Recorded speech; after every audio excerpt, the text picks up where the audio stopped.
Okay, hi everyone. So today we're starting very late in the semester, but we're finally starting our seminar series. We're gonna have 3 talks back to back every Tuesday on operator algebra applications to physics, and then 3 talks after that on pure physics. So for the first talk, we're very happy to have Roy from UIUC visiting us. Roy did his PhD here in math, and he's going to tell us about indices or index for inclusion of operator systems.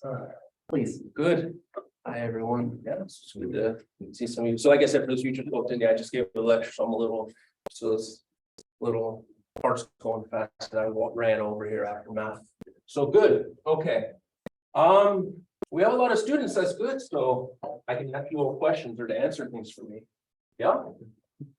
So I'm going to talk about a paper that it's actually not the most recent of papers, but it seemed like a fun thing to talk about for this crowd. Yeah. So an index for inclusion of operator systems. This is joint with Colton Griffin, who's one of our an undergrad here at Purdue, and then Thomas Sinclair, who some of you know.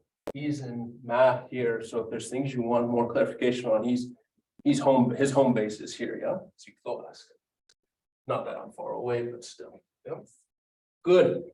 Okay, so the goal of this lecture is to describe what we present as a nice formulation for a notion of an index for operator systems. Yeah, so given the background or what people may or may not know, I really kind of want to focus the first chunk on what these guys actually are. I don't expect a lot of people know what operator systems are. Is this probably a true statement? Yeah, I think that's correct. Yeah. So it's a beautiful abstract theory that surrounds this. That was motivated through operator algebraic theory. This is why Nemus says it's operator algebra lectures. Yeah. So this falls in that niche. But finding out these guys are not algebraists, so it came from that study. Yeah, good. So first, let me see. Where should I start?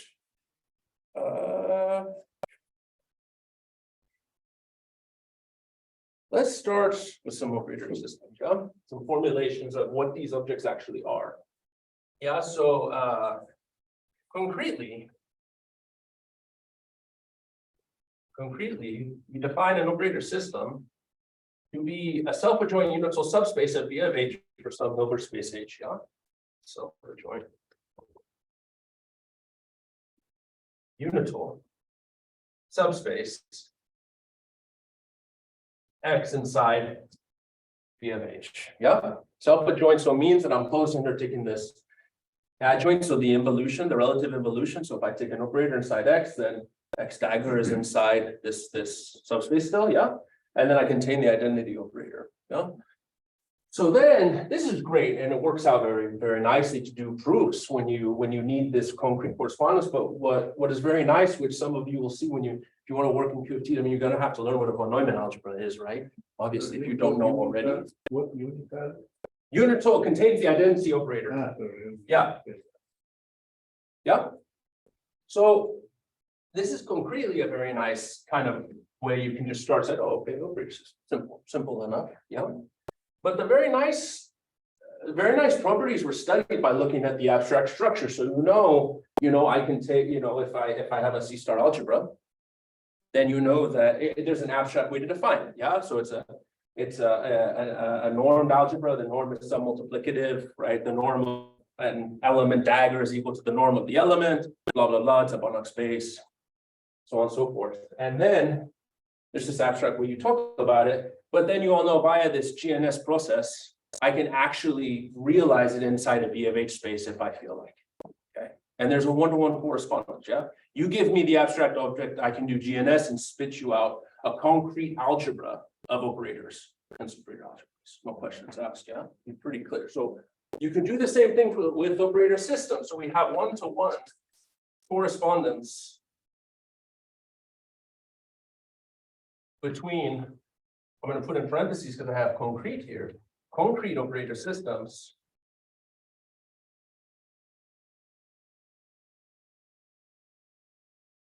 and abstract operator systems. Just one thing for the physics background. So V of H is the Hilbert space of the physical system. These operator systems are observables. The quantum mechanical system. Thank you. Yeah. You should just supplement every time. If you think it's good, this is because this is better. Good. Interactive seminar, yeah. Good. And there's a beautiful theory. This is work from Choi and Efros of developing such guys. And this was back in 77 that Choi and Efros wrote this initial paper on injectivity and operator spaces. System wasn't actually even in the title. Injectivity and operator spaces. Does anybody know what an operator space is? Students, you ever heard this word before?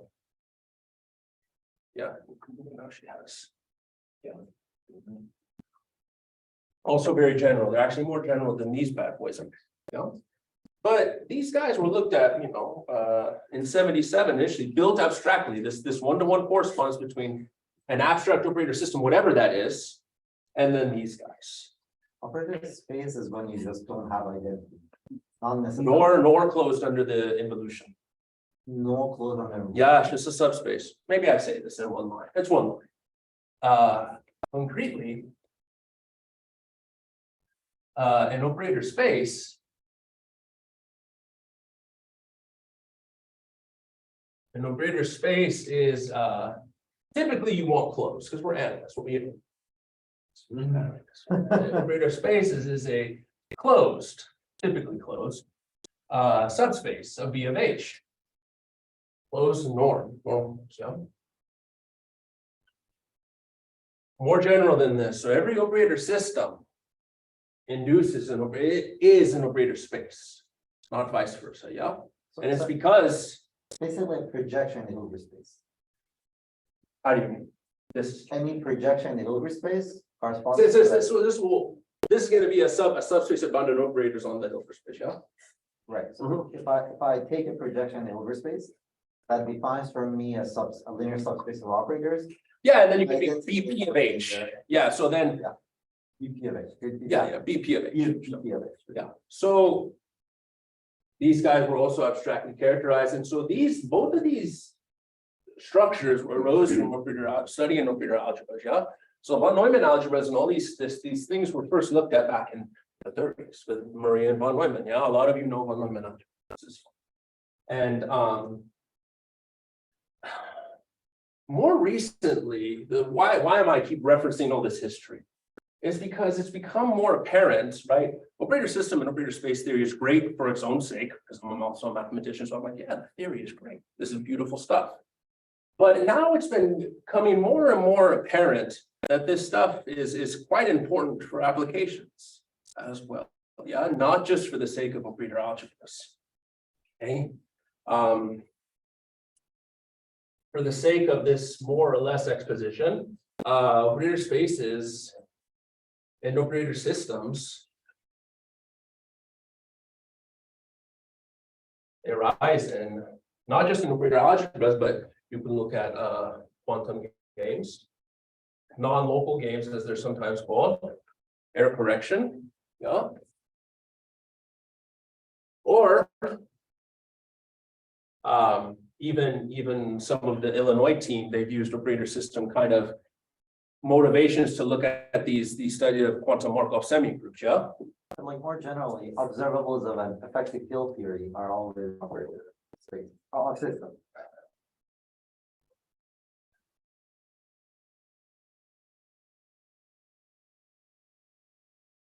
Yeah. So it's and this, especially this stuff, is uber recent, right? You're talking less than 15 years. Can you see what was the comment about quantum Markov semigroups? Oh, this is not these are not my papers, but I was saying the Illinois team, like some of our students and other colleagues there have used operator system motivated ways to study quantum Markov semigroups. Yeah. I'm not on those papers. These are not my papers, yeah, but this is just another for those who may or may not have heard of these terms, yeah. Good. But there's a nice, for example, there's even a very nice operator system that I know some of you, especially especially, right? Imagine these come up naturally, say, even in operator system and their correction. Well, why? Do we know, Kichiro, what does the Nilaflam subspace condition tell me for error correction? Because I know you've looked at this, yeah. Yeah, Nilaflam and algebraics. Yeah, what does it say? What does this paper say? So there's 97 paper for when I know I have a correctable, when I can correct a channel. For the array is correctable within the code subspace. Yeah, that's. But the Nilaflam condition from the cross operators. Yeah. Yeah, okay. Do you recall this one? Don't feel pressure. No, Yeah. okay. If I can use the cross operator, yeah, I know. Oh, you can do it all day, Jiro. So let's say you have a channel and you know the cross representation. You have cross operators for that. Yeah. Everyone cool? Cross representation of my phi. Phi is a channel. Yeah. And then the channel is correctable within the subspace. So specify a projection for subspace. I'm just going to include in what you just said. Yeah. This is correctable if and only if P And E M dagger E N P is equal to lambda M N P. Yes. These guys are ranging over the cross operators, yeah. As Kichiro said, this is your projection onto your code space, yeah. Yep. This is Nilaflam. This is what Nilaflam says. This is the most general way you can talk about correction in this context, yeah. So these guys are very nice. This is why I'm picking on Kichiro because I know he looked at maybe Shoei too. Yeah, I think we. All of you, actually all of you. So forgive me. Quite a bit of- Kichiro's in the front, so I pick on Kichiro. He's in the front. Yeah. What about this? I call these my inventor spaces. Yeah, so I take the span EMN, EN, and dagger. Or let's say cross rank R.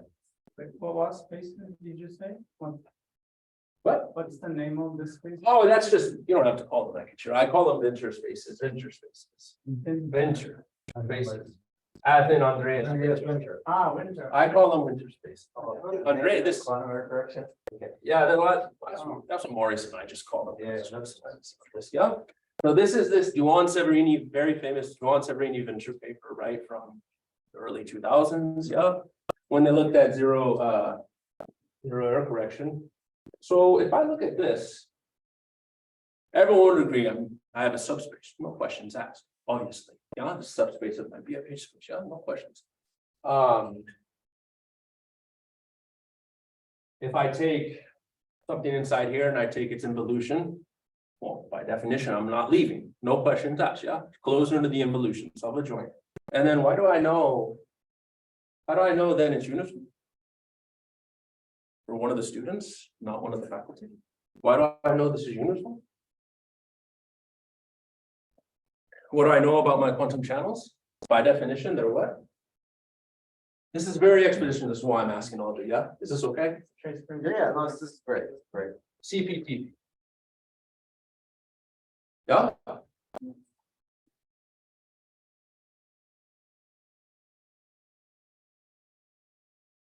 Yeah, this is like one of our fundamental theorems when you take your quantum info course or any yeah.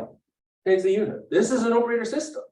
So even though it's not looked at like wasn't looked like this initially, this is a perfect example of when you taught error correction. You're looking at operator systems. So I have a question. So if it's just CP, this is operator space. Operator systems.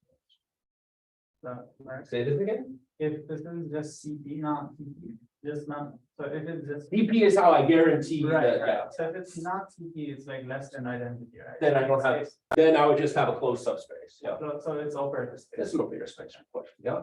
So The operator space is closed under a joint. That's like star closed. system. The operating system that's star closed. Yes. Goes into the involution. Those are very physical, but like I have a hard time relaxing the star condition. Yeah. Like in physics, I don't know what that corresponds to. I know it should, this is operator space theory is what I first, where is it? Yeah, what I first started with when I was learning when I was an undergrad. I was like Lovasz stuff. Yeah, when I first learned these guys. And they're very cool, but which I'm not talking about today, but these came about in a very, very nice way to talk about non-local games. In a very nice way. Why? Because if for those of you who've read a paper or two on non-local games, right, typically we like to compute values of the games, given strategies, yeah. And you can compute, if I look at games, I have some states. The game is determined by a state and this measurement projection, yeah. And then what I can do is I can look at values of a particular partial trace of an operator here, and if I put operator space tensor products on these spaces, right? So you have tensor products, and I want to put operator space structures on these tensor products.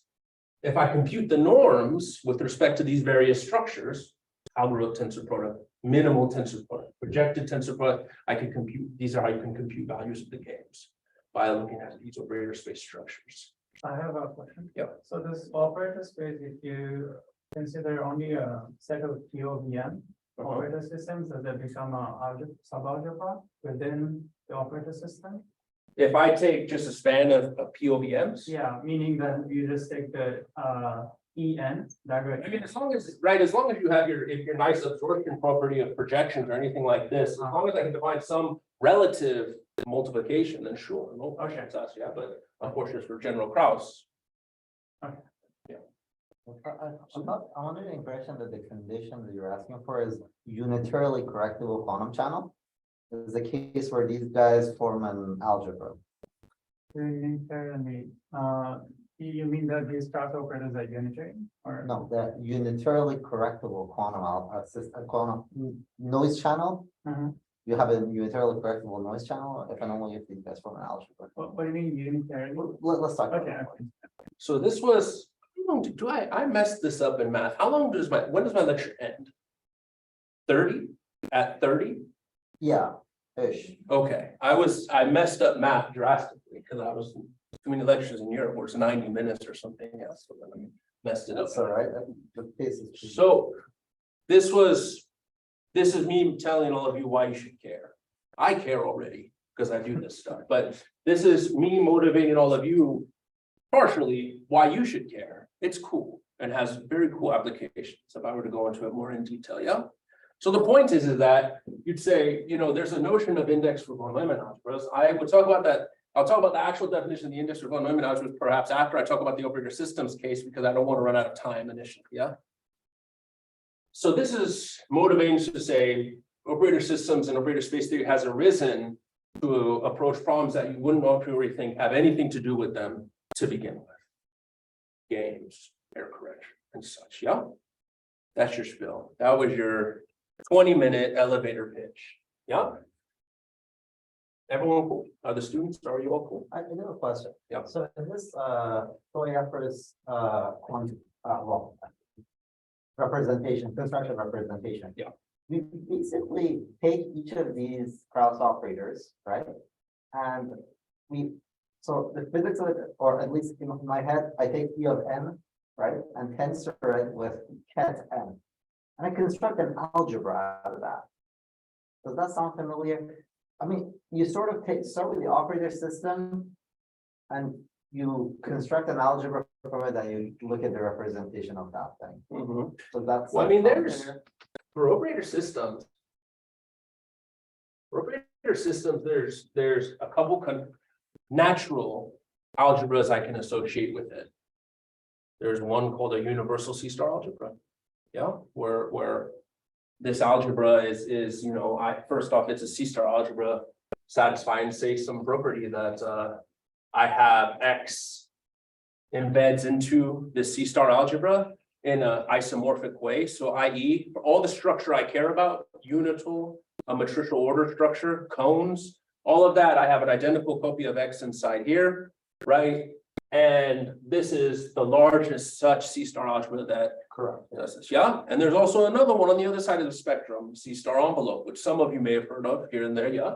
So C-star E of X motivated in a similar way, but this is the smallest such C-star algebra that satisfies this kind of extension property of my system here. Largest, smallest, if you give me any other representation, when I say representation for a system, I mean it's representable inside B of H space. Yeah? Then if you give me any other one such that I have a complete order embedding to C-star algebra, and that C-star algebra generated by the image is what I'm calling this guy, then I can write it, I can take a quotient and get back here. That's what I mean by this being the smallest. Another way to think about this is the C-star algebra generated inside the injective envelope of this guy. Has anyone heard of this? Nima, you've heard of it, but Yeah, okay, anyway, sorry, so that was important nonetheless, but yeah. Are my students cool? Good. Operator system. So consider the following.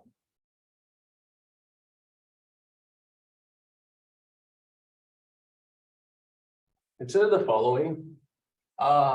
Let X naught inside X be an inclusion of operator systems. I need to actually say one word before I write this, or one or two sentences. Now, I want to reiterate this over and over again. It's maybe not apparently, well, maybe it is apparently clear to some of you. Operator spaces, even in the abstract case, which I'm not going to write for you, are completely determined by a matricial norm structure. Matricial norm structure, that's what makes them different. Think about Banach spaces with extra packet, extra luggage you're taking along with you on the ride of matrices over your Banach space. Yeah. Operator systems are determined by matricial order structure. Okay, I'm actually going to write this. I don't want this to get lost in the. This may not be so clear from the concrete way I wrote it, which is faster because it would take me 20 minutes to do the abstract formulation. So let me just write it like this. Operator systems. And I'll put matricial order structure.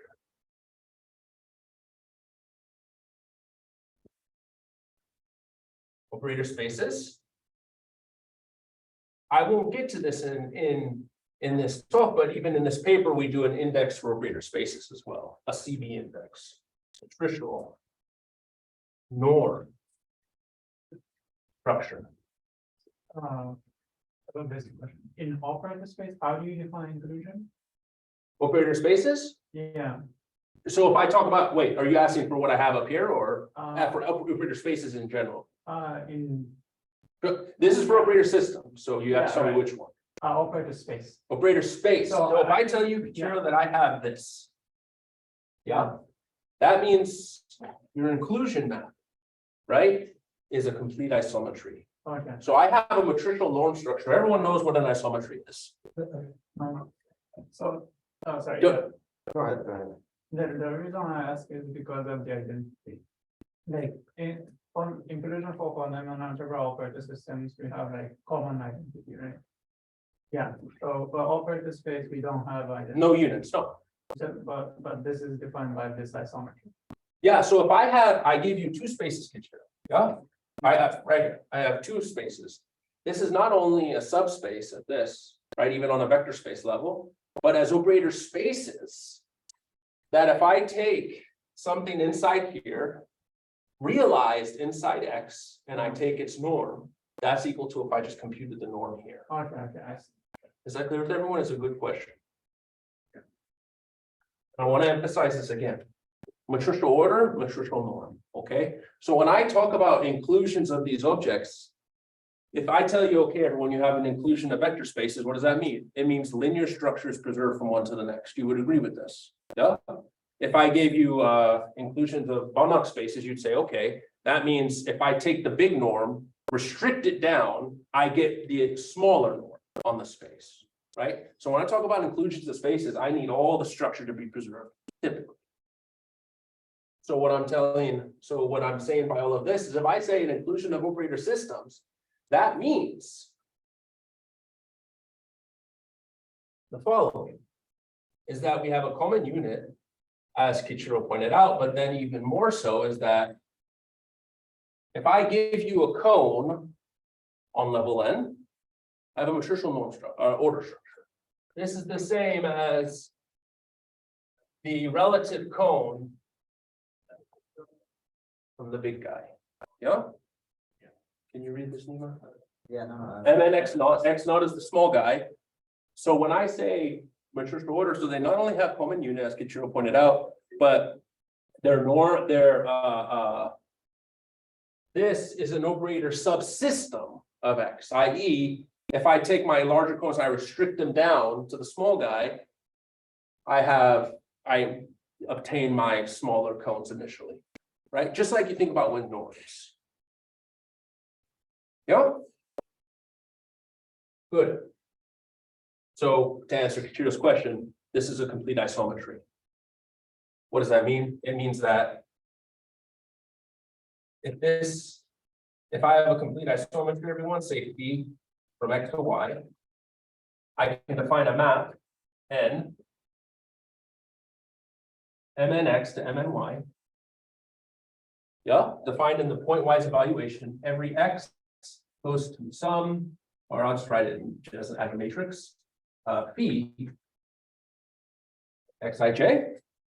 You can define this map even on vector space level, no question. This is what's called an nth amplification. If I'm telling you there's a matricial norm structure, that means that I can talk about norms on these matrix spaces. Yeah. So when I say an inclusion of operator spaces or operator systems, if I'm talking about cones, then I want these guys to all satisfy that property of being positive or being an isometry, anything like this. Is that cool? So in this case, it's a complete isometry. This inclusion is a complete isometry. Yeah. Just out of curiosity, is there some sort of straightforward theory of dimensions? So you construct for these guys by looking at some sort of partial order between projections inside these guys? Can you be a little more specific, like with you're talking about the dimensions of the spaces? So, yeah, we talk about, like in the quantum algebra, we say two projections are equal if they are equivalent, if you can write partial isometries that go in between them, that induces an order in between projections. And then that gives you a theory of dimensions. Of course. So that's what at least the word that Von Neumann used. Yeah. So you could play all those games here, right? And It's not quite as trivial. I mean, so if I were to say, okay, Nima, then what's a projection inside these guys? What's that mean? well, It's complicated. I'll tell you why, because I know it's complicated. But it's complicated. I know because I wrote 4 papers on it. It's very cool. Right? This is actually what I talked about in math. Right? Can you define using spectrum? No.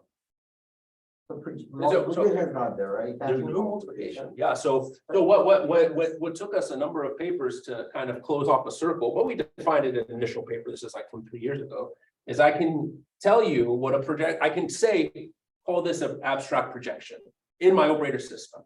No concrete realization, nothing. I'm gonna say, okay, I'm gonna call this guy a projection.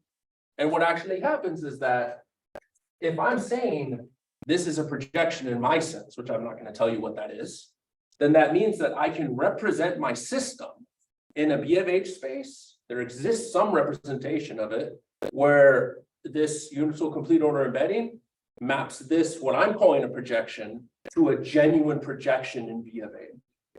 And it was quite some work. That initial part was probably 3 years ago. And we built off of that. Like I said, it's pretty untrue. It's like 4 papers. So I know it was hard. And to base off of Nima's point, a natural question that I've gotten, I know I haven't talked about index, but I'm trying to kind of motivate, maybe it's too much motivation, but one question I got, especially from operator algebra, who like K-theory, the C-star algebra people, right? They say, okay, can I compare your projections, Roy?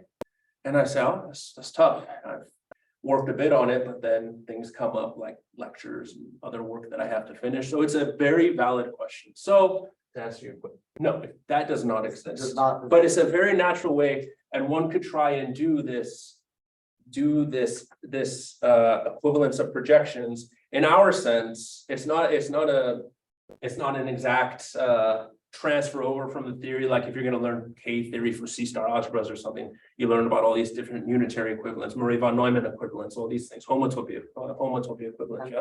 Sorry, just naively, you don't have a spectrum because you don't have inverses. You don't have multiplication. Yeah, so It's hard. that's pretty practical. That's pretty difficult. It was hard. It took some time. I got a gray hair or two. Yeah. Yeah. Here a simple example of this order, what kind of order is that? Order structure, Oh, like an example of order, you say Matricial order. Yeah. structure. yeah. Oh, good. Stay concrete. Because we like concrete things for the most part. Yeah. So if I'm saying the order structure, so if I'm saying, how do I define the cone on level N in this case? What does that mean? Everyone would agree. Well, no, let's make sure the students can see if I write something incorrectly. Everyone, the students will hopefully agree that I can do this. I have this identification of matrices over B of H with B of L2NH and direct to some copies of H. No questions asked, yeah? This is how matrices, this is how you define matrices that act on this space here, right? This identification, right? And by matrices of operators induce, there are operators on the n-fold direct sum of H. This is how I denote it because this is how I do operator spaces, yeah? Everyone will agree with this. No questions asked. This has a norm.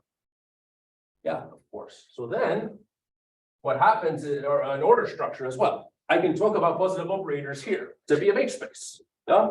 So then what you consider as your n by n cone on level n is you think about it as your you can think about this as MNX intersects MN B of H plus. Where these, you think about these positive operators as this identification. That's an example of your concrete way to think about positive operators. So I will say X is positive. If I'm saying X is an operator system, then that means if you tell me X is positive on level N, that means that X is positive as a map here in the way you learn in your analysis 1 course. Or wherever you learn that, analysis 1 or linear algebra. Linear algebra. I'm lecturing linear algebra, but we don't do positivity because I don't have time. Yeah, or we do only minimal positivity. This is a Hilbert space. Bounded operators on your Hilbert space, I can talk about positive operators, no questions asked. This is how I talk about my structure on level N. Yeah? Is this clear? Yeah. Good. Okay. Good.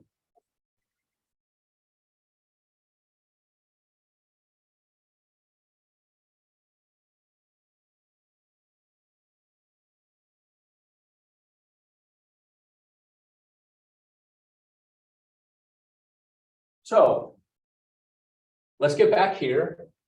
And I have an inclusion of operator systems, right? So all the structure is preserved, common unit and order structure. Define the completely positive index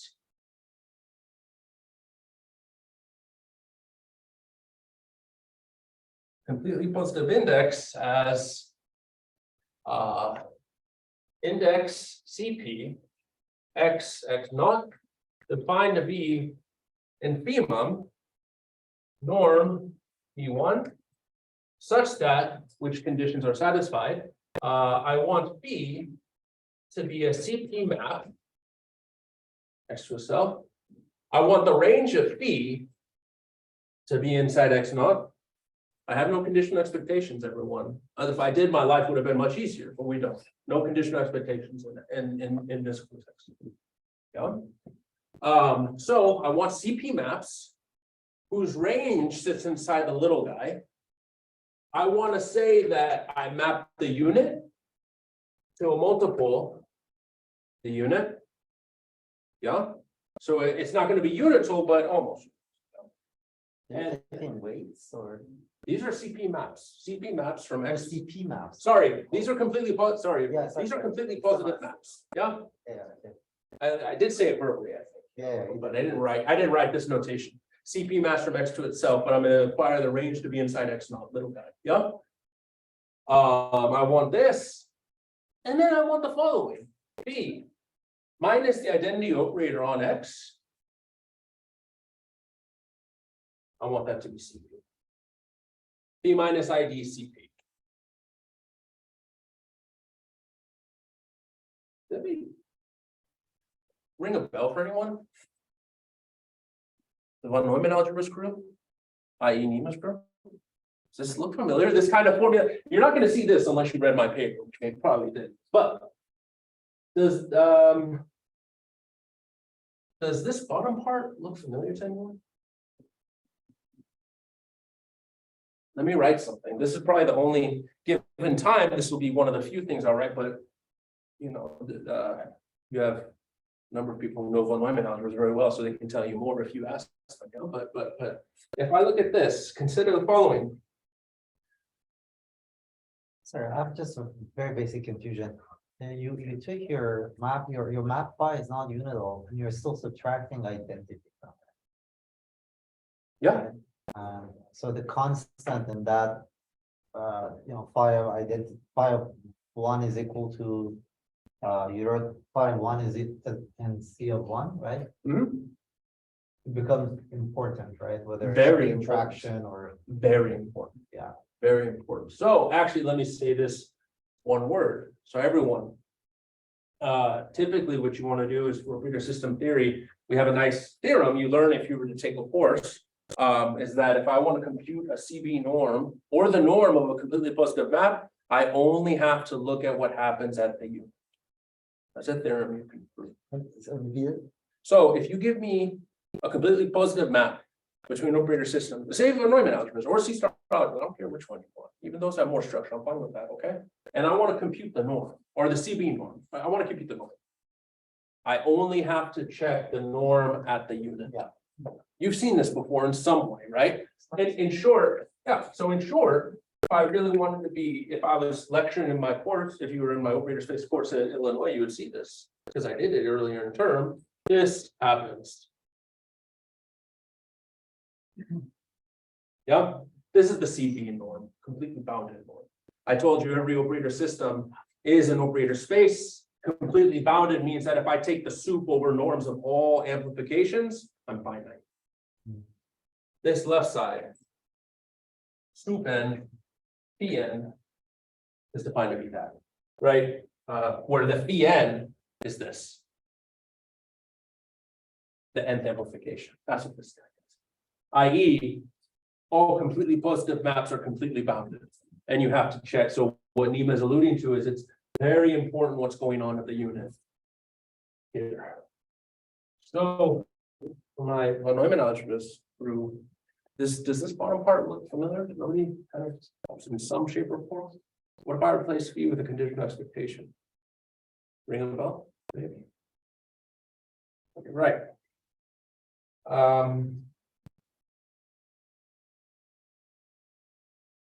Oh, I guess I'm not gonna write there anymore. This goes back to Pimsner and Popa. Von Neumann and Murray and von Neumann talked about index in their initial 4 papers they put on rings of operators. Yeah, when they first talk about von Neumann algebra theory. They talk about index in this paper. They call it a coupling constant of the von Neumann algebra. Yeah? Then comes along Jones, the von Jones. And classified what's starting to happen if you take about index of some factors, things like this, and he got his annals paper for determining when you have how you could calculate the index of these von Neumann algebras. And then what was very cool, which is how we actually came up with this, was that later, not much later, but later, Pimsner and Popa come up with a probabilistic formulation of the index for 2-1 factors in this way. So they give this index. I didn't define this for you, but I mean, you know, we're not going to have time, but you have at least half this room, which can tell you about it in detail, even when I'm gone. Yeah. Give index as the smallest as the smallest lambda, if it exists, such that lambda en minus idm from m to m is positive.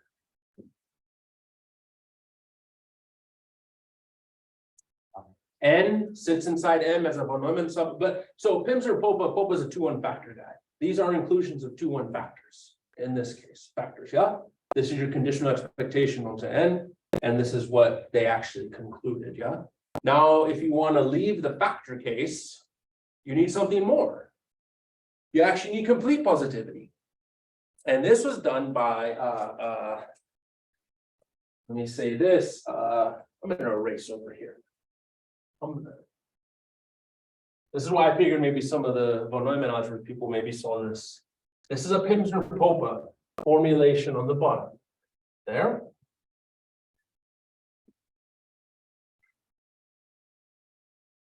Okay.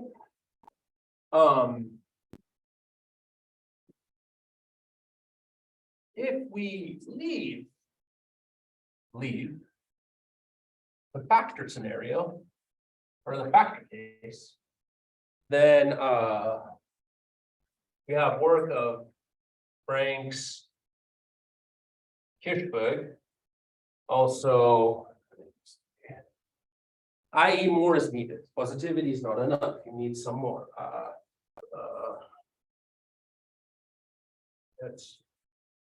You're still talking about the von Neumann algebra. These are still on. Okay, Frank's, Kirchberg look at C-star algebra, but this would be fun. Okay, let me Yeah, no, that's. put that. This will be. I'm gonna actually write here for the record. C-star. What they looked at, yeah. C-star. Can't even read my own handwriting. Isn't that messed up? Imagine my students. Yeah. Lucky for them, I say everything that I write. In non-factor case, more is needed. In particular, I want this to be completely positive.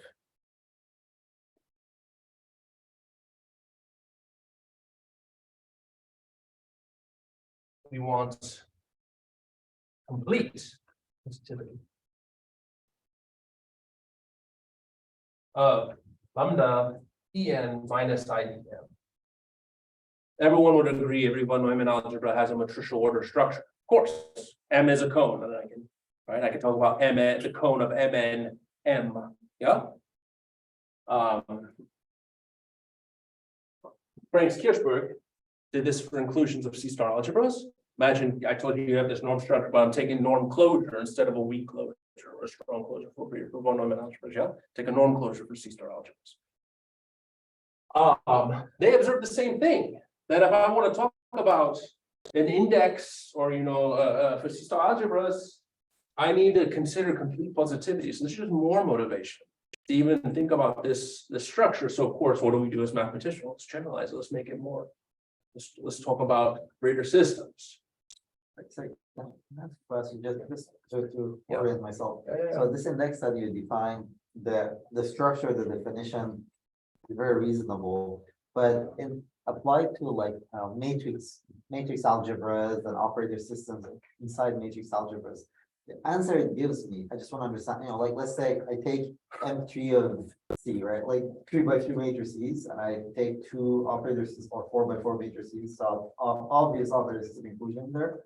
What is the number? Is it like, you're in given the time, I'll probably end with this. Yeah, but I'm gonna lead there. Naturally, that's what we're gonna lead to. Yeah, it's a very good question. So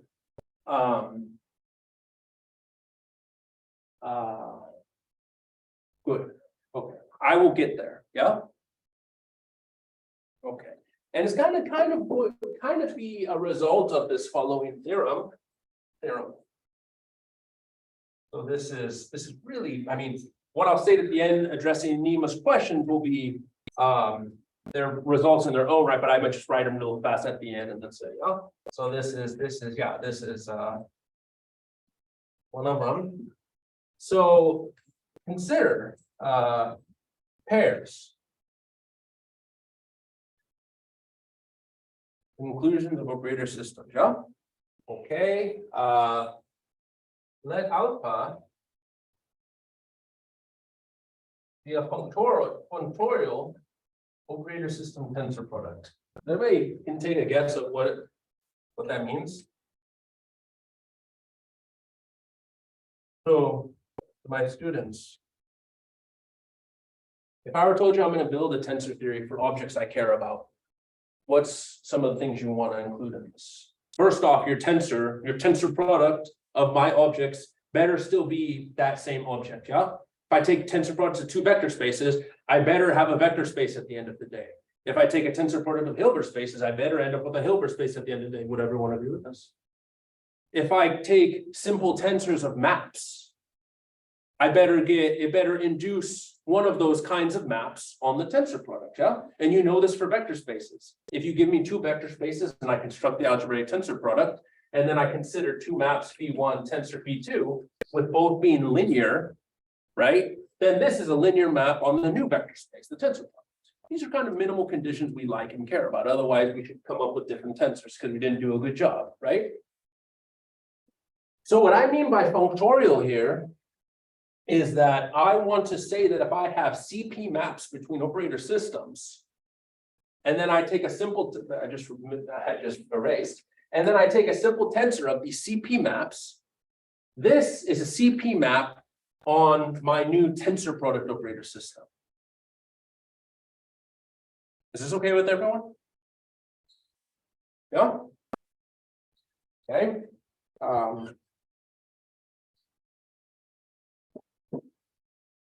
If I say let R be defined to be this this operator system, so this is an operator system, this is an operator system. I'm telling all of you that I can, you can always build an operator system on the tensor product, just in an axiomatic way. It has to satisfy certain conditions. You check those conditions, they work out. Much like growth and Deek's reasonable conditions for Banach-based tensor world. Yeah, same thing here. I want some minimal conditions I need to satisfy axiomatic. So this is an operator system. I'm telling you, and you could just believe me that it's let R naught be X tensor rel Y or X naught. So I'm going to take the algebraic tensor product of the subsystems, and then I'm going to put the relative structure I get from here. Is everyone okay with that? Okay. I do this, then index CP R naught is less than equal to index CP X naught index CP why not? Not particular, excuse me, maybe or maybe not particularly surprising. But now this is in general X and Y, general inclusions I made. Now, if I have inclusions of finite dimensional systems,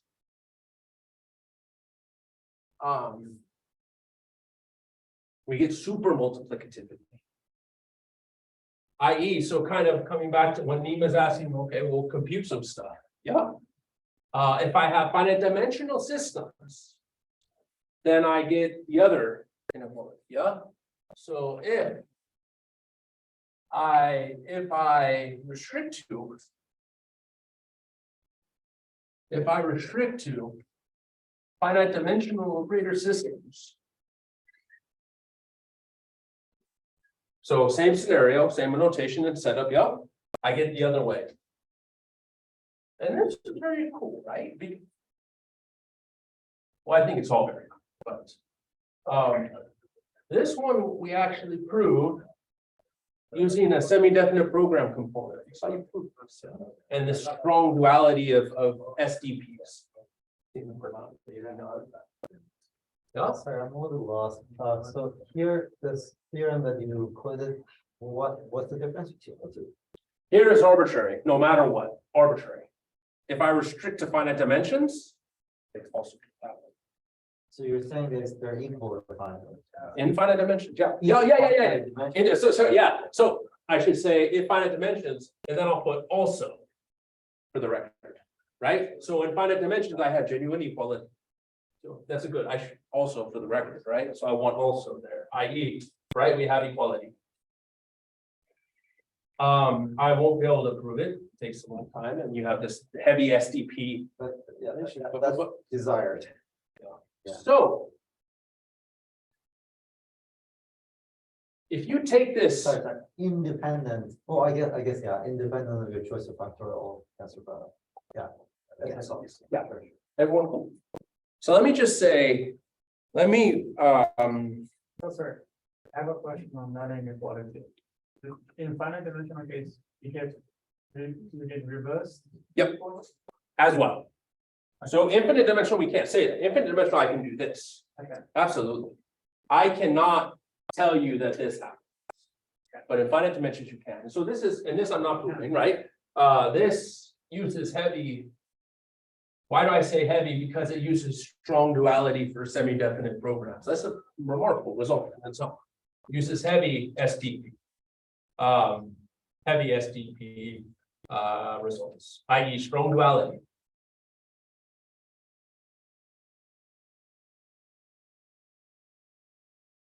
Yeah, so these results are proven for operator systems, right? Yeah. So it's slightly one, yeah.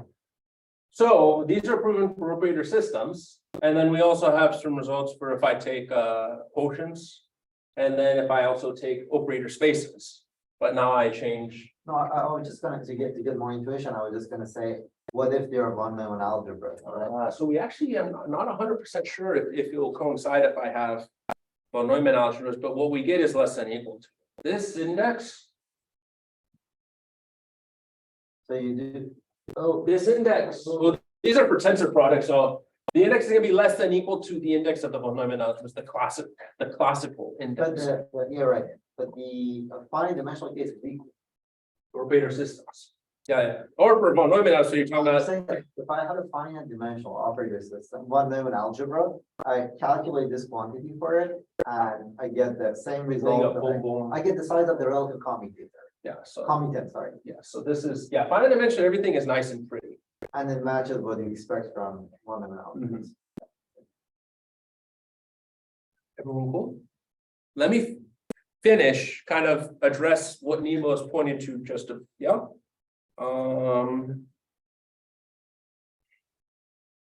Give me 1 second, where it's at, Citel. Okay, so this is just some abstract formula. You just push it through, use the definitions, use some properties of tensor products, functoriality, blah, blah, blah. That one is not terribly difficult. This one, like I said, uses some heavy machinery, right? It's a theorem in its own right. So what's a corollary to this is the following, right? Is that I have matricial stability over finite dimensional operator systems, yeah? So I have finite dimensional case. In finite dimensional case, I have matricial stability. So I have index CP, Mn, X, Mn, X naught is equal to index CP.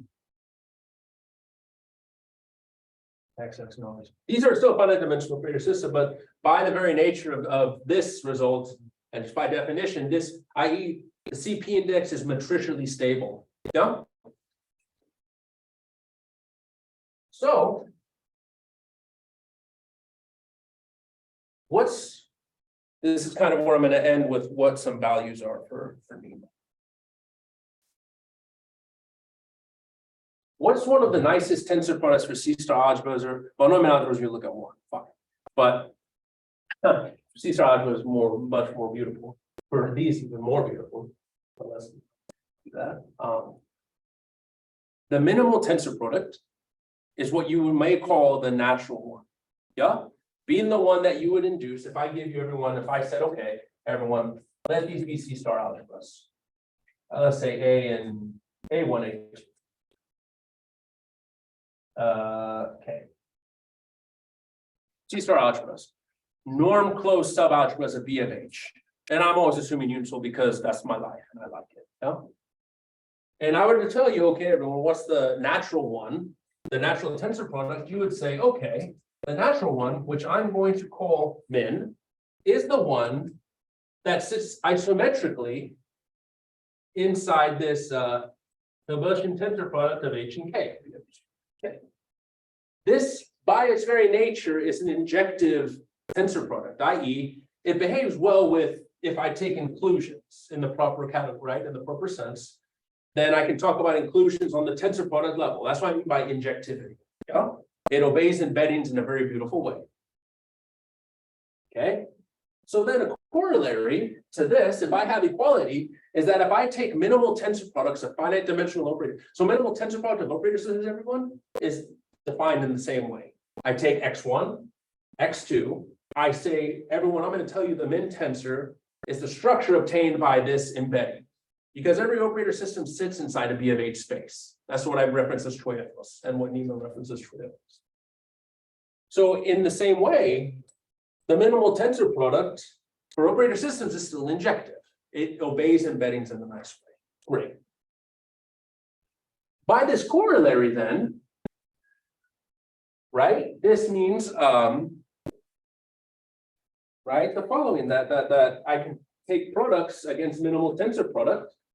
But then what about this? If I do, how do I want to write this?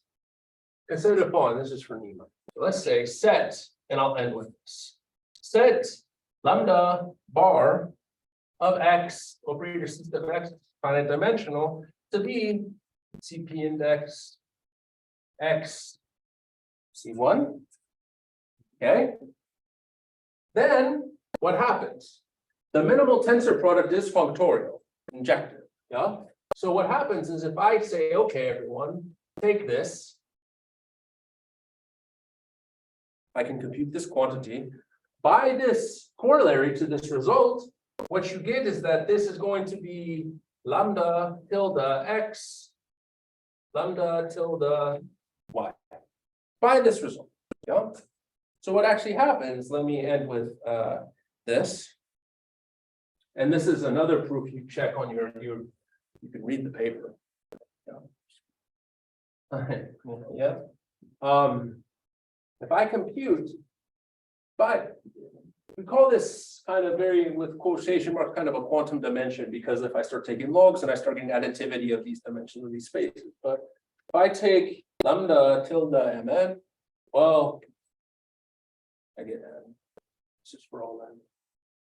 This is a proof in its own right that you read in the computational case that we have in our paper. Yeah.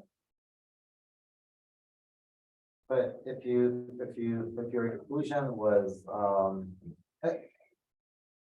in finite dimension, does it always end up being it's not an integer, right? It's not a positive integer. It's not Always, no. does it end up being Well, I mean, think about this, Nima. What about what's Jones' results say about if I take indices of factors, right? What does it say? well, and I give them the standard Rudman algebra story is that it's just the side of the relative comment, right? That relative comment on how large it is. But also you have, it takes, if I take inclusions of 2, 1 factors, I'm not going to get integer values, right? Sure, but those are infinite dimensional, right? Like Yeah. So I'm just trying to get the intuition from matrices first, right? Yeah. So in matrix algebras, I can just take a bunch of 2 subspaces, and one of them is just 1 dimensional larger than the other one. If I calculate this, is it gonna be like d over d plus 1, or like d is a dimension of the one? So I mean, so we have other computations. Maybe I show you after. Yeah. I mean, so this is it. So the concrete computations are for, of course, our finite dimensional setting, because that's where. Yeah, that's I can't really do much more. I mean, I can talk about abstract nonsense, but computations are hard. Yeah. So then we talk about this after I show you. Yeah. Yeah. Good. Okay. Everyone, I think I'll stop there. Yeah.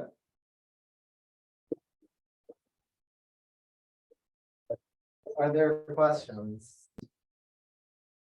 Go ahead. Or, sorry, anyone? Students? Did you follow? Are we still recording? Maybe you take off the recording so they don't feel bad answering. Yeah. Were your minds amenable to this presentation?